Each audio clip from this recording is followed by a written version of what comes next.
What if everything you thought you knew about American foreign policy was built on a contradiction?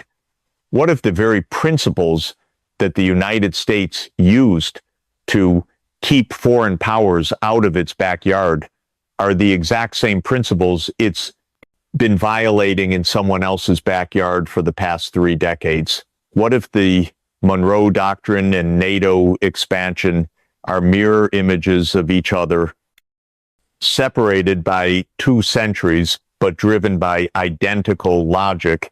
Hi, everyone.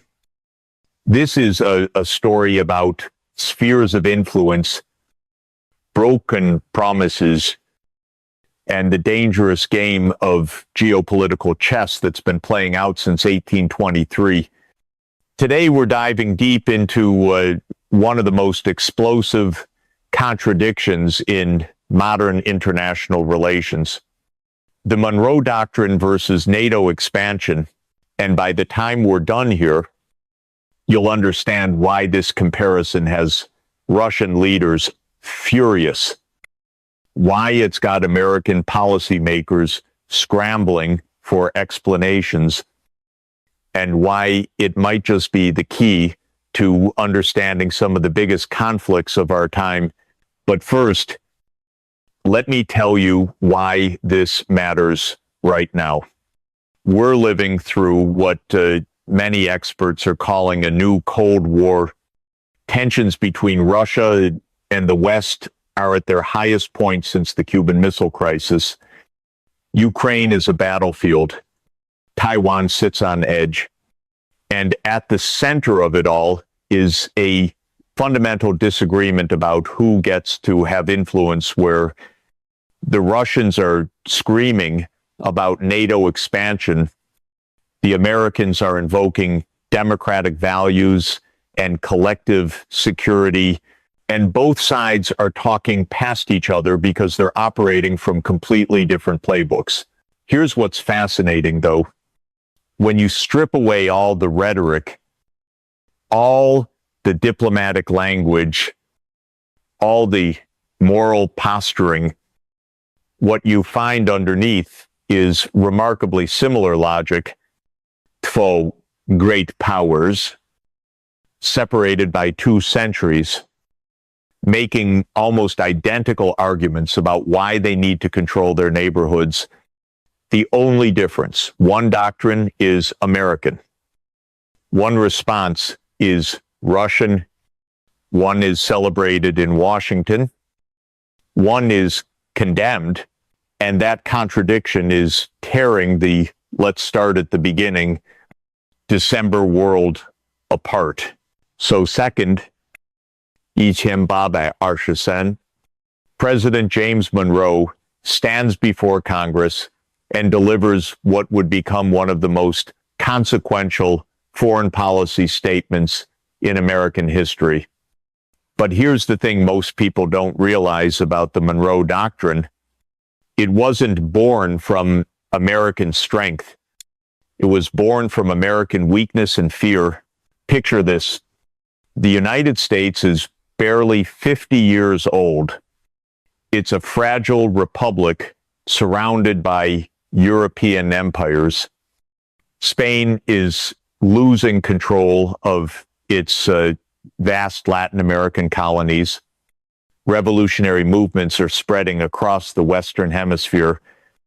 And the great powers of Europe, fresh from defeating Napoleon, are talking about restoring monarchy and order everywhere they can reach. The Holy Alliance of Russia, Austria, and Prussia is on the march. France has just invaded Spain to restore absolute monarchy there. And American leaders are terrified that these same European powers will turn their attention to the Americas, but America in 1823 doesn't have the military power to stop European intervention. The U.S. Navy is tiny compared to the British Royal Navy. The American Army couldn't hope to match European forces. So what does Monroe do? He makes a brilliant diplomatic gamble.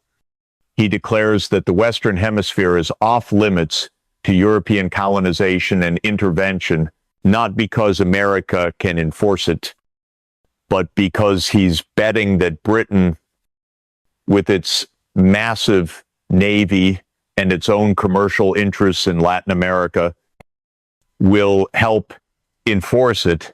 The Monroe Doctrine had four basic principles that would echo through American foreign policy for the next 2 centuries.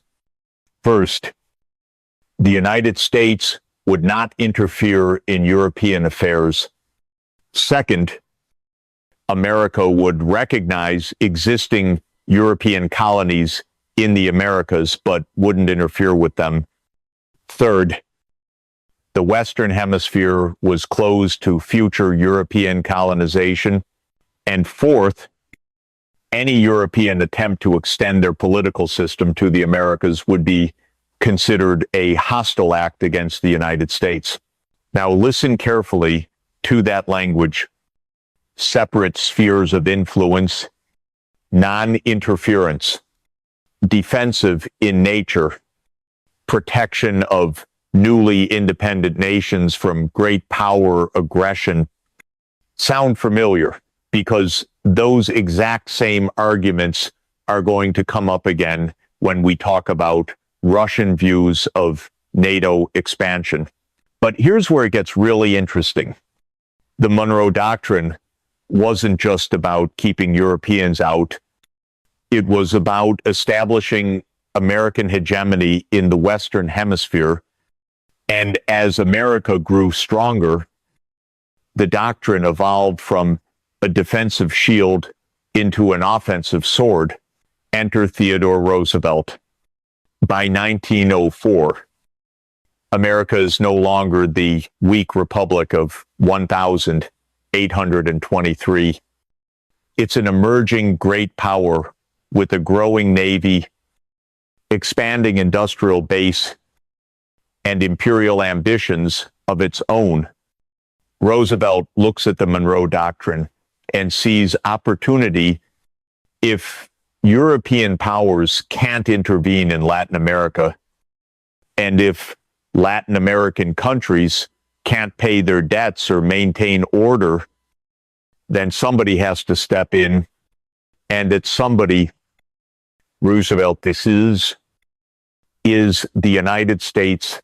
The Roosevelt corollary transforms everything suddenly. The Monroe Doctrine isn't just about keeping Europeans out. It's about giving Americans the right to go in. Roosevelt declares that the United States will exercise international police power in cases of chronic wrongdoing or impotence by Latin American nations. Translation: America now claims the right to intervene anywhere in the Western Hemisphere to maintain stability and prevent European intervention and intervene. They did. U.S. Marines landed in Santo Domingo in 1904. They occupied Nicaragua in 1911. They invaded Haiti in 1915. They intervened in the Dominican Republic, Honduras, Guatemala, and countless other Latin American nations over the following decades, all in the name of the Monroe Doctrine, all justified as necessary to prevent European interference, all designed to establish and maintain American dominance in what Washington considered its natural sphere of influence. Now, fast forward to 1949, World War II has ended. The old European empires are collapsing. The Soviet Union has emerged as America's great rival, and Western leaders are terrified that Soviet communism will spread across a war-torn Europe. So what do? They create the North Atlantic Treaty Organization, NATO, But here's what's crucial to understand. NATO's founders explicitly modeled their new alliance on American precedent when you, as policymakers, were selling NATO to Congress. And the American people, they pointed to the Rio Pact with Latin America as justification. They drew direct analogies between the North Atlantic Treaty and the Monroe Doctrine. They argued that just as America had the right to organize collective security in the Western Hemisphere, so too did the Western democracies have the right to organize collective security in the North Atlantic. NATO's Article 5 established the principle of collective defense. An attack on one member would be considered an attack on all. But the treaty also included something else, a clear provision that opened NATO's door to any other European state in a position to further the principles of the treaty and contribute to the security of the North Atlantic area. In other words, NATO was designed to expand, and for 40 years, that expansion was limited by the Iron Curtain. The Soviet Union controlled Eastern Europe through the Warsaw Pact. NATO controlled Western Europe through the Atlantic Alliance. The line between them was clear, heavily fortified, and seemingly permanent. Both sides accepted their respective spheres of influence, even if they didn't like the arrangement. But then came 1989. The Berlin Wall fell. Communist governments across Eastern Europe collapsed like dominoes. The Soviet Union itself disintegrated in 1991. And suddenly, the question that nobody had seriously considered for 40 years became urgent. What happens to NATO when there's no Soviet threat to defend against? What happens to the countries caught between the collapsing Soviet Empire and the victorious Western Alliance? For the newly liberated nations of Central and Eastern Europe, the answer was obvious. They wanted in countries like Poland, Hungary, and the Czech Republic had just escaped decades of Soviet domination. They looked west and saw prosperity, democracy, and security. They looked east and saw the chaos of a collapsing empire. NATO membership wasn't just about military security for these nations. It was about joining the West. It was about cementing their independence. It was about making sure they never fell under Russian control again. But from Moscow's perspective, NATO expansion looked very different. Russian leaders saw an alliance created to contain the Soviet Union, now marching steadily toward Russian borders. They saw former Warsaw Pact allies and even former Soviet republics joining what they still considered an anti-Russian military bloc. And they began to ask a question that would poison East-West relations for decades. If NATO was supposedly a defensive alliance, why was it expanding toward Russia when Russia posed no threat to anyone? This is where the promises and betrayals begin. This is where the story gets complicated, controversial, and absolutely crucial to understanding the conflicts raging today, because what happened in the 1,990 seconds during those fateful negotiations over German reunification and NATO's future would become the source of bitter disputes that continue to this moment. Russian leaders, particularly Vladimir Putin, claim that Western officials promised Soviet leader Mikhail Gorbachev in 1990 that NATO would not expand 1 inch eastward if Moscow agreed to German reunification. They point to statements by U.S. Secretary of State James Baker, German Foreign Minister Hans-Dietrich Genscher, and other Western officials suggesting that NATO expansion was off the table.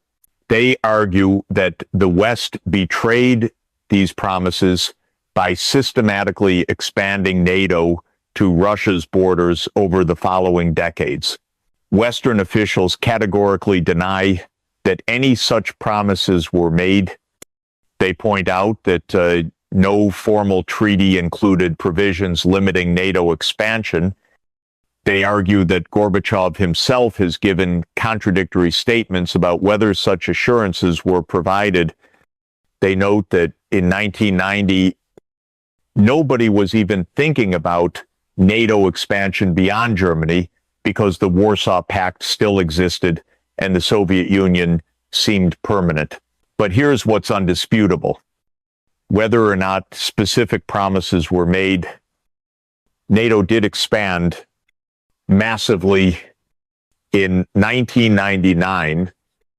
Poland, Hungary, and the Czech Republic joined the alliance. In 2004, Bulgaria, Estonia, Latvia, Lithuania, Romania, Slovakia, and Slovenia followed. The 3 Baltic states were particularly significant because they had been part of the Soviet Union itself. Not just Soviet satellites, each wave of expansion brought NATO closer to Russian borders. Each new member represented another former Soviet ally or Soviet republic choosing the West over Russia, and each expansion reinforced Russian perceptions that the West was taking advantage of Russian weakness to encircle and contain their country. Now, here's where the Monroe Doctrine comparison becomes explosive, because Russian leaders began to articulate their own version of America's 19th century doctrine in 2008, after NATO promised eventual membership to Ukraine and Georgia at the Bucharest summit. Russian President Dmitry Medvedev spelled out what became known as Russia's Monroe Doctrine. Medvedev declared that Russia would intervene to protect its citizens and business interests in what Moscow calls the near abroad, meaning the former Soviet Union. He warned that Russia would not allow anyone to infringe upon the lives and dignity of its citizens. He made clear that Russia considered the former Soviet space its natural sphere of influence, just as America had considered Latin America its sphere of influence under the Monroe Doctrine. The parallels are striking and intentional. Just as Monroe had declared the Western Hemisphere off limits to European interference, Russia was declaring the former Soviet space off limits to Western interference, just as Roosevelt had claimed the right to intervene in Latin America to prevent European involvement. Russia was claiming the right to intervene in former Soviet territories to prevent Western involvement. The logic was identical. The geography was different. And the reaction from Washington was predictably outraged. American officials condemned Russia's Monroe Doctrine as aggressive imperialism, while simultaneously defending NATO expansion as democratic choice and collective security. The irony was lost on nobody except apparently the policymakers making these arguments, because when you strip away the rhetoric and look at the actual behavior, the similarities become impossible to ignore. Let's examine how this played out in practice. Take the Cuban Missile Crisis of 1962. When the Soviet Union placed nuclear missiles in Cuba, President Kennedy didn't just object. He didn't just protest diplomatically. He imposed a naval blockade, threatened nuclear war, and explicitly invoked the Monroe Doctrine to justify American action. Kennedy declared that any nuclear missile launched from Cuba against any nation in the Western Hemisphere would be considered an attack by the Soviet Union, requiring full retaliatory response. Now pause for a moment and consider the geography. Cuba sits 90 miles from the Florida coast. Soviet missiles there could reach American cities in minutes. The threat was immediate, existential, and intolerable from Washington's perspective.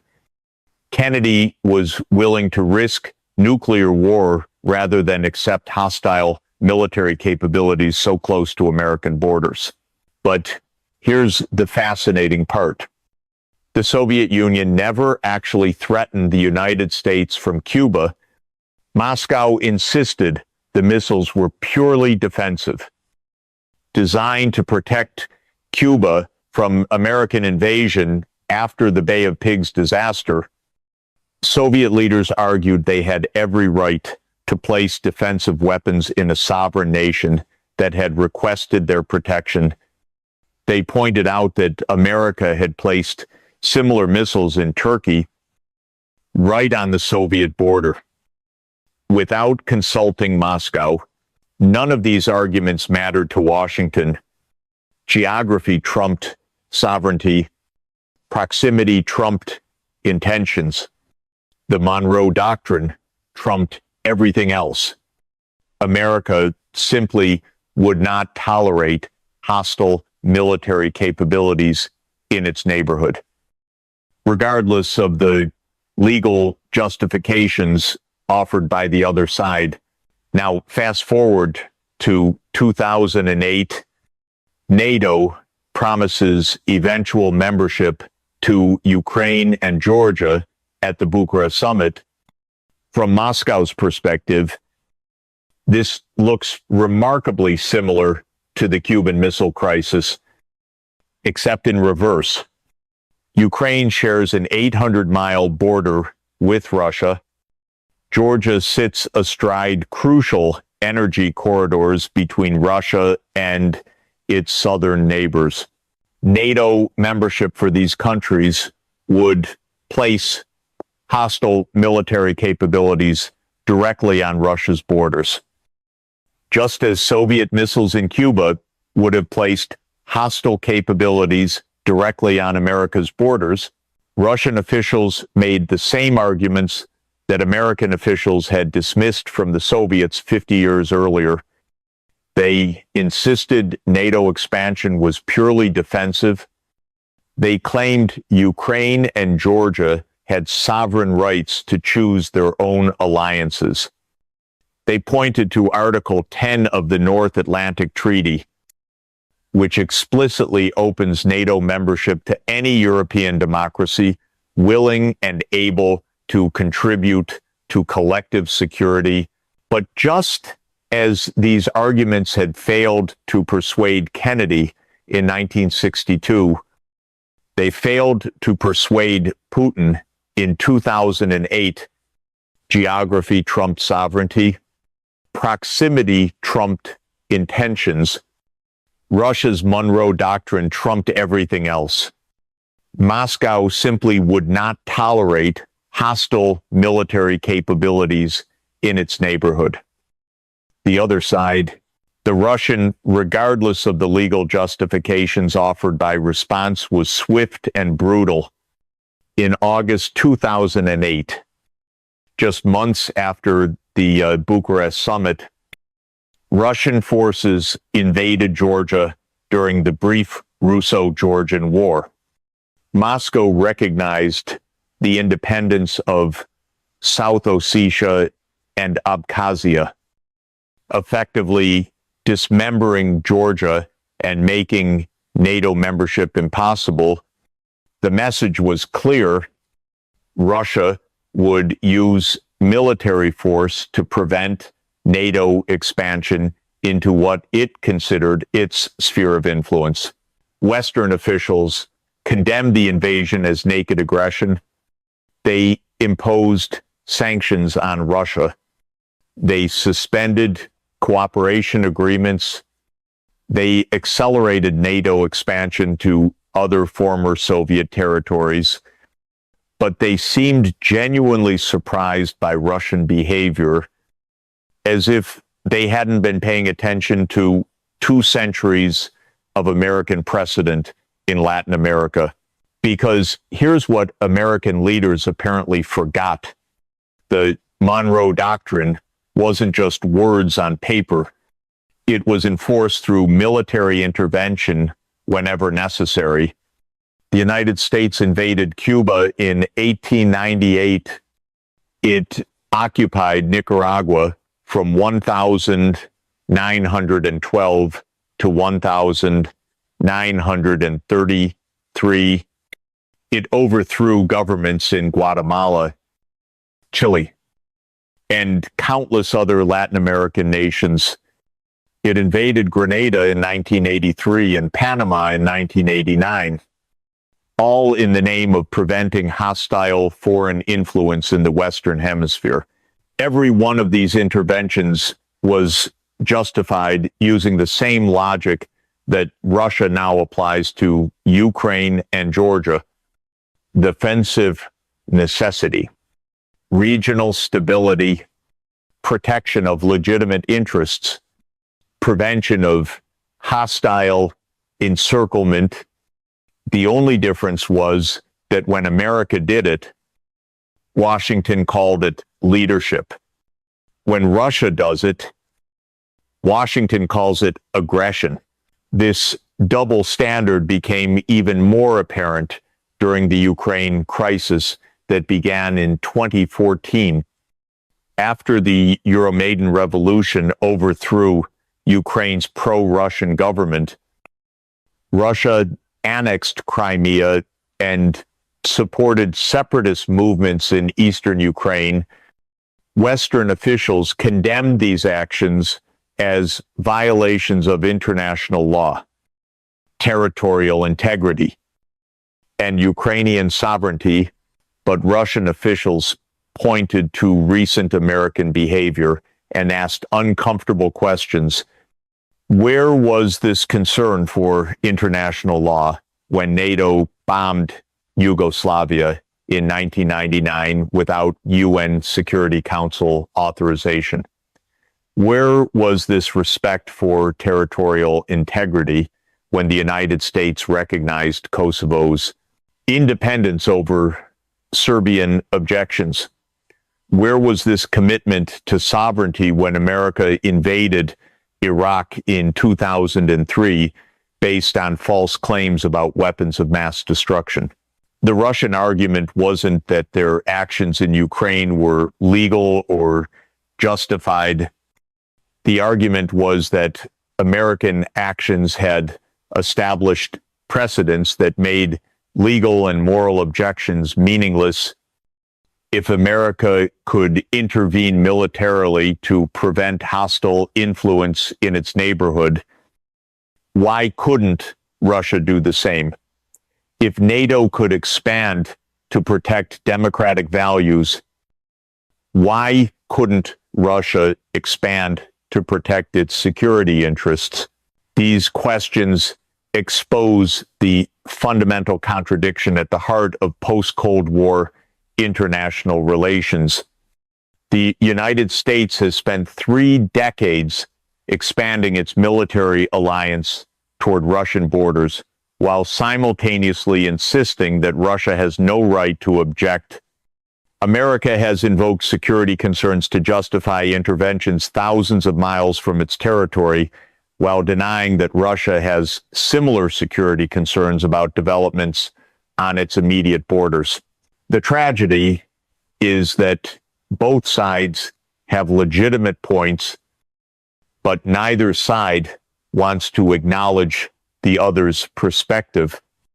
NATO expansion genuinely was driven by the democratic aspirations of Central and Eastern European nations that had suffered under Soviet domination.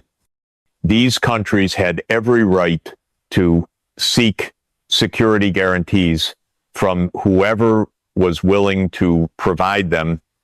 They had legitimate fears about Russian intentions based on centuries of imperial domination, but Russian concerns about NATO expansion were also legitimate. Moscow watched as an alliance created to contain the Soviet Union systematically absorbed former Soviet allies and territories. Russian leaders saw Western promises of partnership replaced by policies of exclusion and encirclement. They witnessed American officials dismiss Russian security concerns while demanding that Russia accept American security arrangements. The result has been a spiral of action and reaction that has brought us to the brink of a new Cold War. NATO expanded eastward to provide security for new democracies. Russia responded by becoming more authoritarian and aggressive. The West imposed sanctions and further isolated Russia. Moscow doubled down on confrontation and aligned with other American adversaries like China and Iran.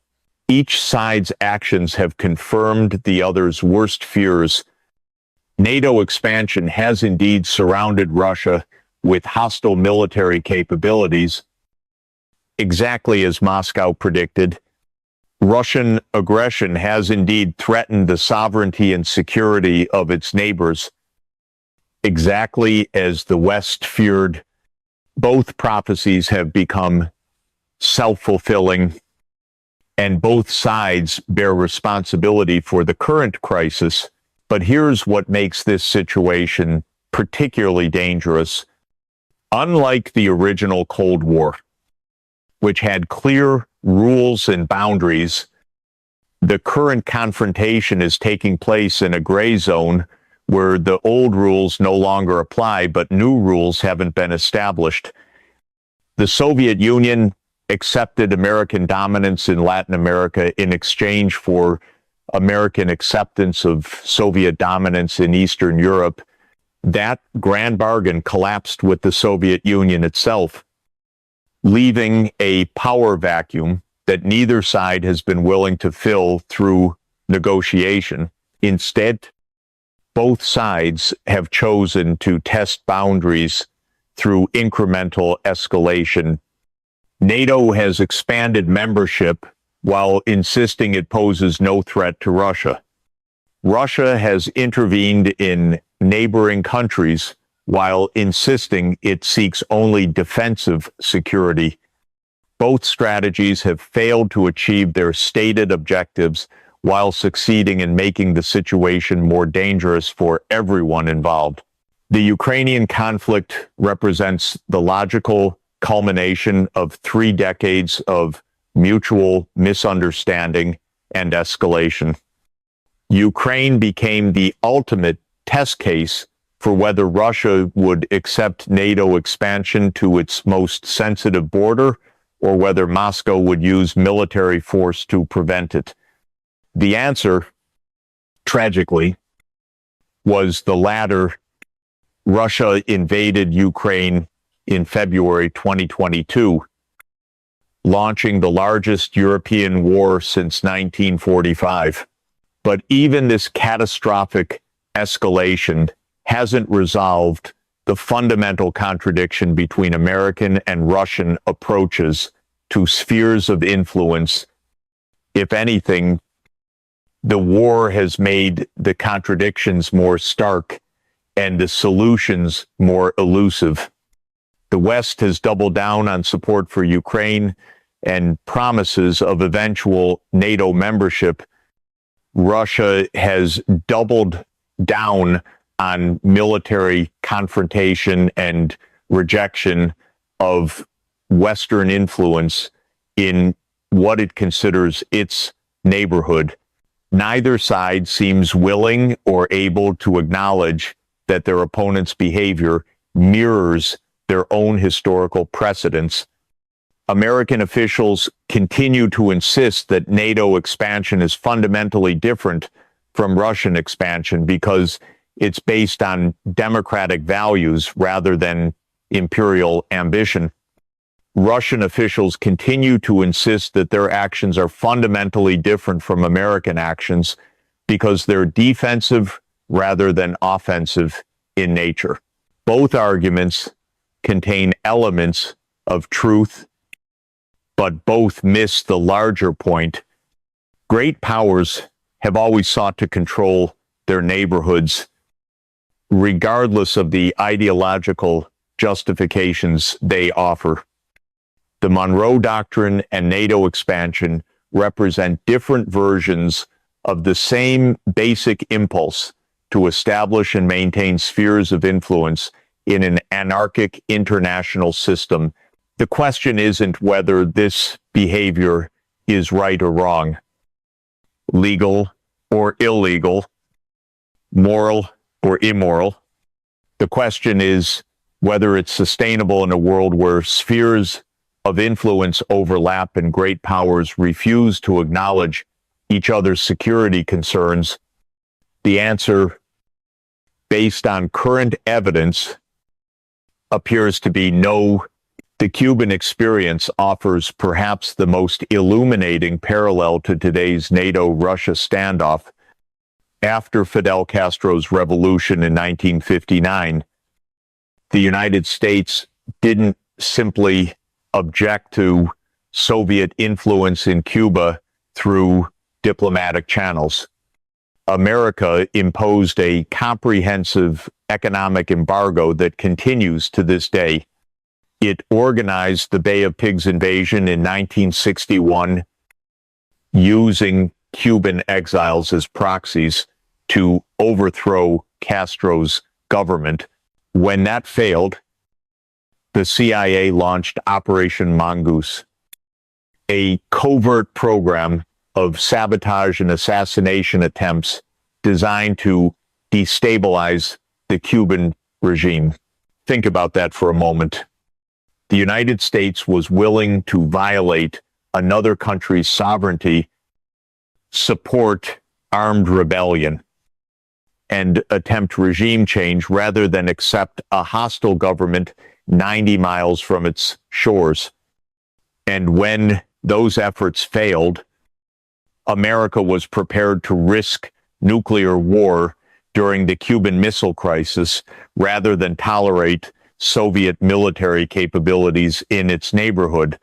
Now consider how this looks from Moscow's perspective in 2024 eddy miles from Russia's border. Ukraine isn't Nin shares an 800-mile border with Russia. Ukraine isn't a small island nation with limited strategic significance. Ukraine is the second largest country in Europe, sitting astride crucial energy corridors and transportation routes between Russia and the West. Ukraine isn't seeking to host defensive missiles. Ukraine is seeking membership in a military alliance that Russia views as fundamentally hostile. If America was willing to invade, embargo, and threaten nuclear war over Soviet influence in Cuba, why should anyone be surprised that Russia was willing to invade Ukraine over NATO influence there? The scale may be different, but the logic is identical. Great powers don't tolerate hostile military alliances on their borders Regardless of the legal or moral justifications offered by the other side, the Bay of Pigs invasion is particularly instructive because it demonstrates how the Monroe Doctrine evolved from defensive principle to offensive weapon. President Kennedy didn't just invoke America's right to defend itself from Soviet aggression. He claimed America's right to overthrow governments that aligned themselves with American adversaries. The invasion wasn't justified as a response to Cuban attacks on the United States. It was justified as a preemptive action to prevent Cuba from becoming a Soviet base. This preemptive logic became a cornerstone of American policy throughout the Cold War and beyond. The United States didn't wait for Latin American countries to actually threaten American security before intervening. It intervened whenever those countries appeared to be moving toward alignment with American rivals. The mere possibility of hostile influence was sufficient justification for American action. Guatemala in 1954 provides another perfect example. The democratically elected government of Jacobo Arbenz had implemented land reforms that threatened American corporate interests and appeared to be moving closer to the Soviet Union. The CIA organized a coup that overthrew Arbenz and installed a military dictatorship that would rule Guatemala for decades. The justification, prevention of communist influence in America's backyard. Chile in 1973 follows the same pattern. Salvador Allende's socialist government nationalized foreign-owned industries and aligned itself with Cuba and the Soviet Union. The CIA supported a military coup that brought Augusto Pinochet to power, leading to 17 years of brutal dictatorship. Again, the justification was preventing hostile influence in the Western Hemisphere. Nicaragua, in the 1,980 seconds, represents perhaps the most extreme application of this logic. When the Sandinista revolution overthrew the American-backed Somoza dictatorship, the Reagan administration organized and funded the Contra rebels to wage a proxy war against the Nicaraguan government. This wasn't a response to Nicaraguan attacks on the United States. It was a preemptive effort to prevent Nicaragua from becoming what Reagan called a Soviet beachhead in Central America. Each of these interventions was justified using the Monroe Doctrine's core principle that foreign influence in the Western Hemisphere constituted a threat to American security. It didn't matter whether these countries actually threatened the United States. It didn't matter whether their governments were democratically elected. It didn't matter whether their policies were popular with their own people. What mattered was preventing any alignment with American rivals in America's sphere of influence. Now, fast forward to Russia's behavior in its neighborhood over the past 15 years. The pattern is remarkably similar. Georgia in 2008 wasn't threatening Russia militarily when Moscow invaded. Georgia was moving toward NATO membership and hosting American military advisors. Russia's intervention wasn't a response to Georgian aggression. It was a preemptive action to prevent Georgia from joining what Moscow considered a hostile alliance. Ukraine in 2014 follows the same logic. The Euromaidan revolution didn't represent a direct threat to Russian security, but it did represent Ukraine's potential alignment with the West and eventual NATO membership, Russia's annexation of Crimea, and support for separatists in eastern Ukraine wasn't a response to Ukrainian attacks on Russia. It was a preemptive effort to prevent Ukraine from joining NATO and hosting Western military capabilities on Russia's border. Belarus in 2020 fits this pattern as well. When massive protests threatened to overthrow Alexander Lukashenko's government, Moscow provided crucial support to keep him in power. Russia's intervention wasn't motivated by love for Lukashenko or his authoritarian system. It was motivated by fear that a democratic Belarus might follow Ukraine's path toward Western alignment and eventual NATO membership. Kazakhstan in 2022 represents the most recent example. When protests erupted against the government, Russia deployed peacekeeping forces to help restore order. The official justification was maintaining stability and protecting Russian citizens. The real motivation was preventing another color revolution that might bring a pro-Western government to power in Russia's backyard. The parallels between American behavior in Latin America and Russian behavior in the former Soviet space are so precise they could have been choreographed. Both powers use military force to prevent hostile influence in their neighborhoods. Both justify intervention as defensive necessity. Both overthrow governments that align with their rivals.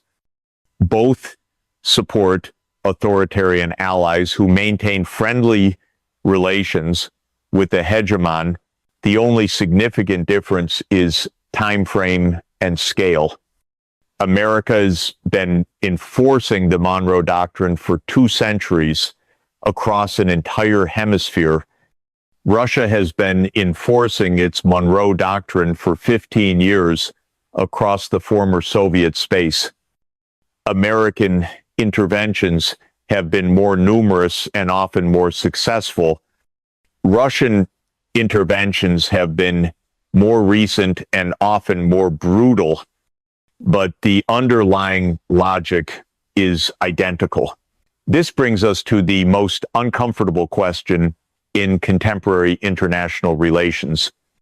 If the Monroe Doctrine is legitimate American foreign policy, why isn't Russia's Monroe Doctrine equally legitimate Russian foreign policy? If America has the right to prevent hostile military alliances in the Western Hemisphere, why doesn't Russia have the right to prevent hostile military alliances in the former Soviet space? Western officials offer several answers to this question, but none of them withstand serious scrutiny. They argue that NATO expansion is different because it's based on democratic invitation rather than imperial coercion. But this ignores the reality that many American interventions in Latin America also involved invitations from local allies or exile groups. The Bay of Pigs invasion was carried out by Cuban exiles who claimed to represent the legitimate government of Cuba.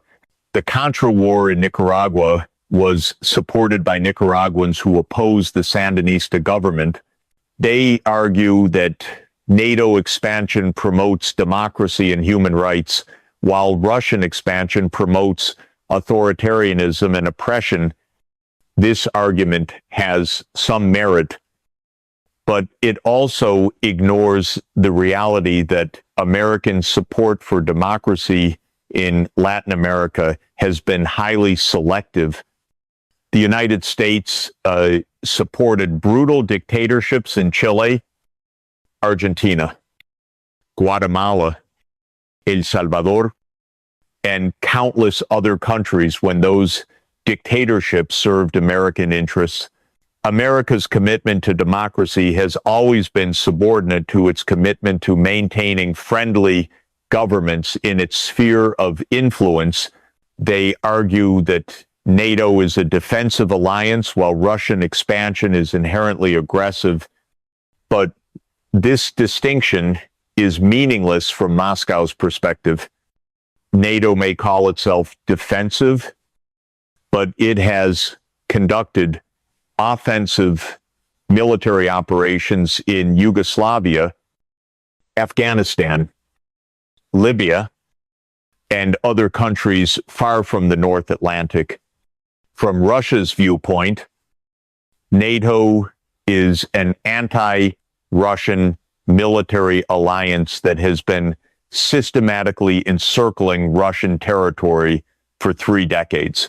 The most honest answer to the question of legitimacy is that both doctrines represent the same fundamental reality of international relations.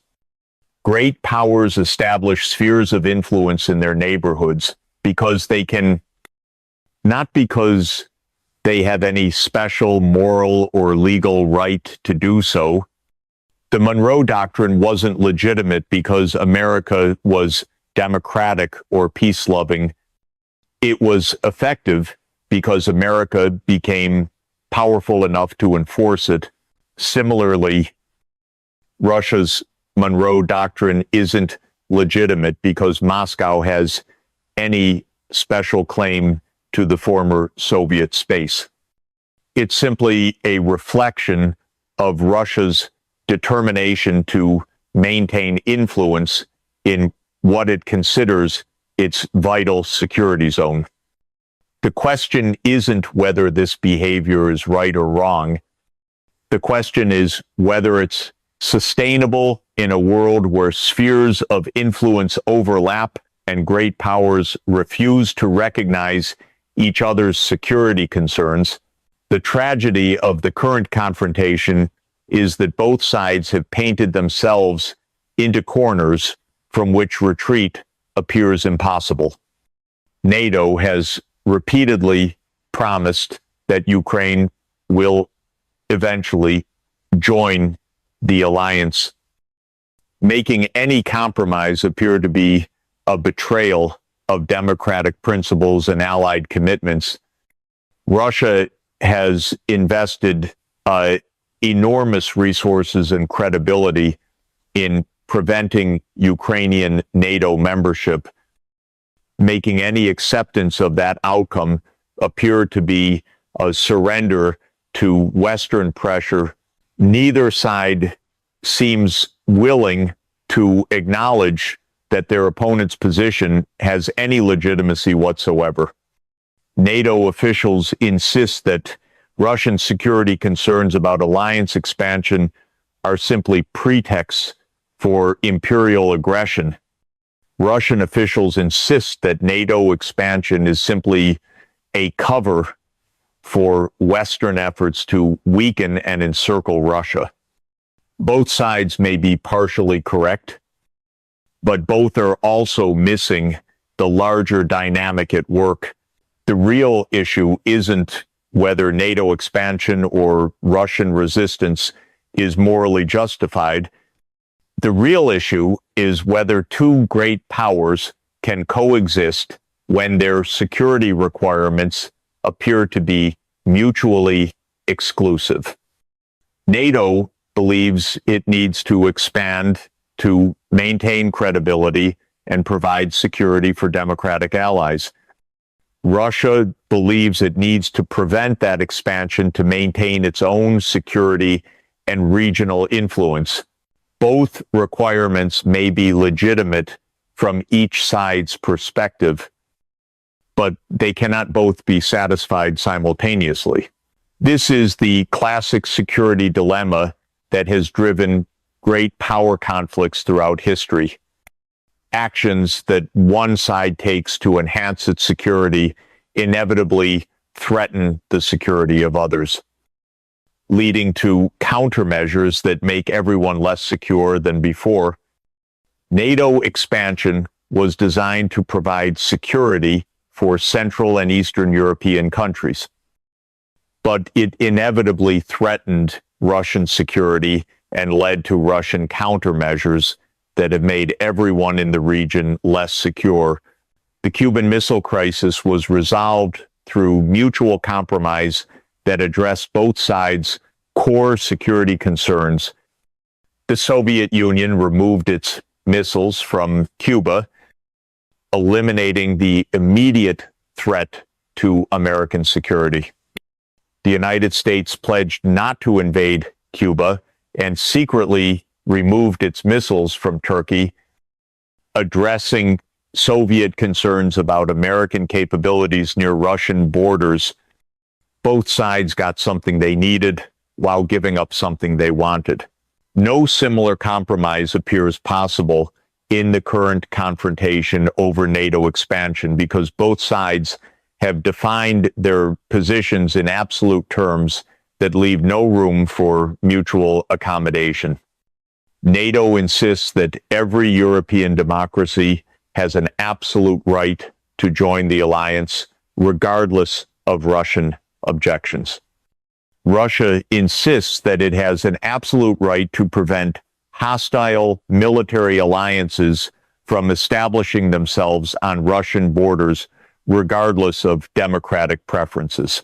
These positions are irreconcilable, which explains why the confrontation has escalated to the point of major war in Ukraine. Neither side was willing to compromise on what it considered vital interests. So the conflict moved from diplomatic competition to military confrontation. The result has been catastrophic for Ukraine, dangerous for Europe, and destabilizing for the entire international system. The comparison between the Monroe Doctrine and NATO expansion reveals the fundamental hypocrisy and short-sightedness that has characterized post-Cold War international relations. The United States has spent 3 decades insisting that Russia accept American security arrangements while refusing to acknowledge legitimate Russian security concerns. Russia has responded by rejecting Western rules while implementing its own version of Western practices. Both sides have convinced themselves that their behavior is fundamentally different from and morally superior to their opponent's behavior. Both are wrong. The Monroe Doctrine and Russia's Monroe Doctrine represent different applications of the same basic principle that great powers will not tolerate hostile influence in their neighborhoods. The sooner both sides acknowledge this reality, the sooner they can begin negotiating arrangements that address everyone's legitimate security concerns. The alternative is continued escalation toward a confrontation that serves no one's interests except perhaps those who profit from conflict and chaos. The Ukrainian war has already demonstrated the catastrophic costs of allowing great power competition to spiral out of control. The next escalation could be even more dangerous, particularly if it involves direct confrontation between nuclear-armed powers. The Monroe Doctrine worked for 2 centuries because it eventually became accepted by all major powers as a legitimate expression of American interests in the Western Hemisphere. Russia's Monroe Doctrine could potentially work in the former Soviet space if it became similarly accepted as a legitimate expression of Russian interests in that region. But such acceptance would require both sides to acknowledge uncomfortable truths about power, influence, and the realities of international relations that neither seems willing to confront. Until that happens, the world will continue to live with the dangerous contradiction at the heart of modern geopolitics. America will continue to insist that its sphere of influence in the Western Hemisphere is a natural and legitimate expression of security concerns, while simultaneously denying that Russia has any right to similar influence in its neighborhood. Russia will continue to point to American precedents to justify its own behavior while rejecting the very international system that those precedents helped create. This contradiction isn't just hypocritical, it's actively dangerous, because when great powers refuse to acknowledge each other's legitimate security concerns, they inevitably end up testing those concerns through military confrontation. The Ukrainian war isn't an aberration in this system. It's the logical result of 3 decades of mutual denial and escalation. But there's another dimension to this story that makes the comparison even more revealing. Both the Monroe Doctrine and NATO expansion were sold to domestic audiences using idealistic rhetoric that obscured their fundamentally power political nature. Monroe didn't tell Congress he was establishing American hegemony in the Western Hemisphere. He said he was protecting newly independent republics from European tyranny. NATO's founders didn't say they were creating an American-led military bloc to contain rivals.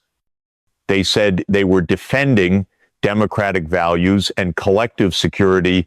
This pattern of idealistic justification for realpolitik behavior runs through both doctrines like a golden thread. Every American intervention in Latin America was justified as promoting democracy, fighting communism, or protecting human rights. The invasion of Grenada was sold as rescuing American medical students. The invasion of Panama was presented as fighting drug trafficking.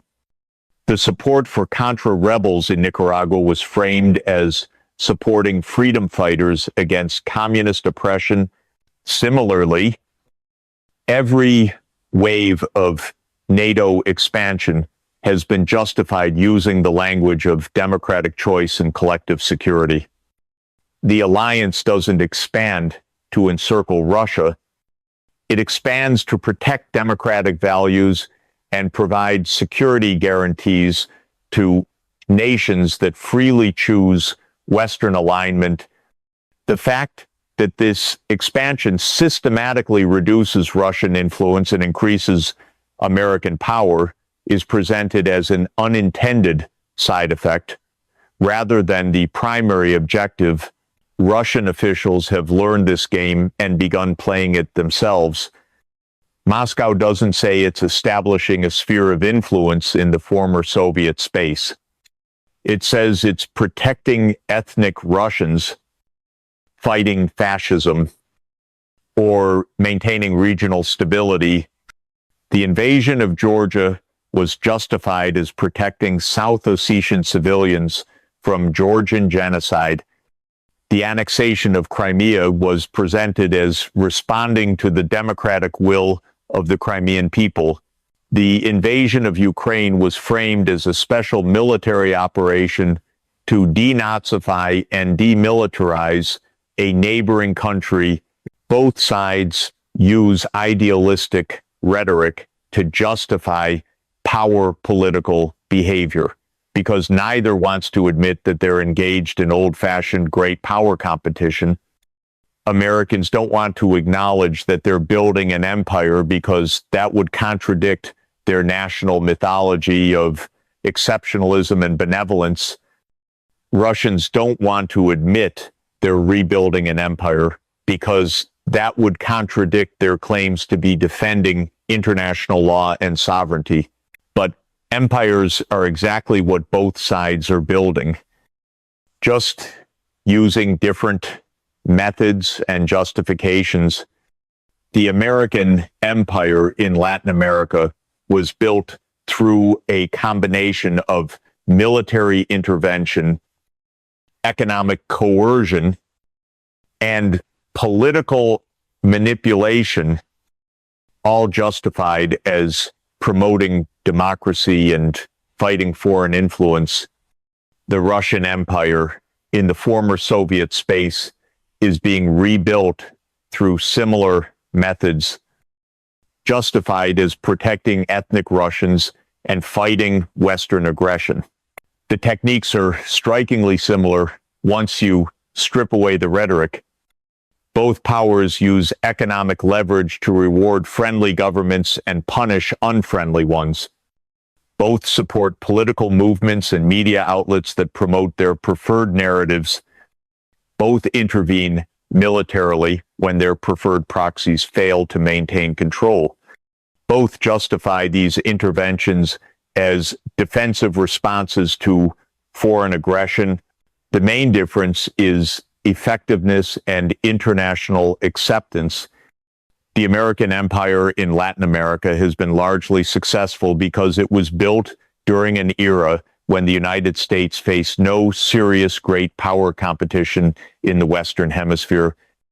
The Russian Empire in the former Soviet space is being rebuilt in an era of intense great power competition, making it more difficult and more costly to maintain.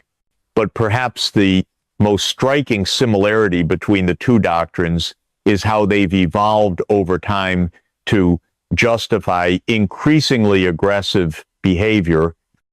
The original Monroe Doctrine was genuinely defensive, designed to prevent European recolonization of Latin America, but it gradually morphed into a justification for American intervention anywhere in the hemisphere whenever Washington perceived a threat to its interests. The Roosevelt corollary explicitly transformed the Monroe Doctrine from a defensive shield into an offensive sword. But even that wasn't enough. By the mid-20th century, American officials were invoking the Monroe Doctrine to justify interventions that had nothing to do with European interference and everything to do with maintaining American dominance. The overthrow of Salvador Allende in Chile had nothing to do with preventing European colonization. It was about preventing a socialist government from aligning with the Soviet Union. The invasion of Grenada had nothing to do with European threats. It was about demonstrating American power after the humiliation in Lebanon. The invasion of Panama had nothing to do with foreign interference. It was about removing a dictator who had outlived his usefulness to Washington. NATO expansion has followed a similar trajectory. The original North Atlantic Treaty was genuinely defensive, designed to deter Soviet aggression against Western Europe, but it gradually morphed into a justification for Western intervention anywhere NATO members perceived a threat to their interests. The bombing of Yugoslavia had nothing to do with defending NATO territory from attack. It was about demonstrating Western power and preventing humanitarian catastrophe. The intervention in Libya had nothing to do with collective defense. It was about removing a dictator who threatened Western interests in North Africa. The ongoing expansion toward Russian borders has nothing to do with defending existing members. It's about extending Western influence and limiting Russian power. Both doctrines have become tools for maintaining and expanding spheres of influence rather than genuine defensive mechanisms. Both have been used to justify interventions that would be considered acts of war if conducted by rival powers. Both represent the eternal tension between great power competition and international law. This evolution reveals something important about how great powers actually behave versus how they claim to behave. Both the United States and Russia present themselves as status quo powers defending existing arrangements against revisionist challengers. America claims to be defending the international order against Russian aggression. Russia claims to be defending international law against Western imperialism, but both are actually revisionist powers seeking to expand their influence at the expense of their rivals. America has been revising the European security order through NATO expansion for 3 decades. Russia has been revising the post-Soviet order through military intervention for 15 years. Both justify their revisionism as defensive responses to the other side's revisionism. So here we are, 2 centuries after Monroe's Declaration, staring at the same fundamental contradiction that has defined great power politics since the beginning of time. The Monroe Doctrine and NATO expansion aren't opposites. They're mirror images. They're the same imperial impulse wrapped in different flags and justified with different slogans. The uncomfortable truth is that great powers don't actually believe in the principles they preach. They believe in power. They believe in control. They believe in dominance. Everything else is just marketing until both sides acknowledge this reality. Until they stop pretending their behavior is fundamentally different from their opponents, the world will continue to stumble from crisis to crisis, conflict to conflict, always wondering why diplomacy fails and violence succeeds. The question isn't whether America or Russia is right. The question is whether either side has the wisdom to break the cycle before it breaks us all. History suggests they don't. Let's hope history is wrong. So where does this leave us? We've traveled through 2 centuries of geopolitical theater.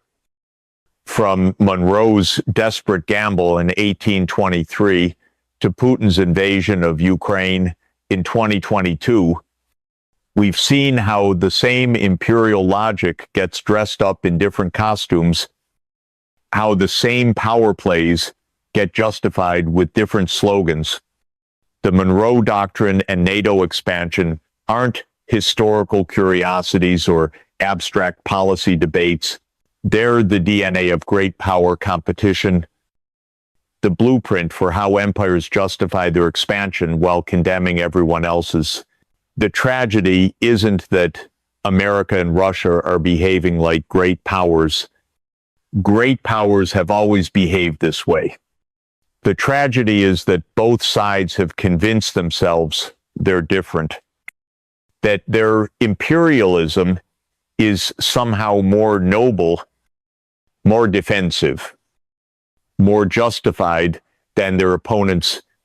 This delusion has prevented the kind of honest negotiation that ended the Cuban Missile Crisis and could potentially end the current confrontation until American policymakers acknowledge that NATO expansion looks exactly like Russian expansion from Moscow's perspective, and until Russian leaders acknowledge that their interventions look exactly like American interventions from Washington's perspective, we're going to keep stumbling toward conflicts that serve no one's real interests. The Ukrainian war didn't have to happen. The next war doesn't have to happen either. But preventing it will require both sides to do something they've proven remarkably reluctant to do. Tell the truth about what they're actually doing and why. Stop pretending their spheres of influence are fundamentally different from everyone else's. start negotiating like the great powers they actually are, rather than the moral crusaders they pretend to be. The choice is simple. Even if making it isn't, we can keep playing this hypocritical game until it kills us all. Or we can finally grow up and admit what we've been doing all along. The Monroe Doctrine and NATO expansion have taught us everything we need to know about great power competition. The question is whether we're finally ready to learn from it.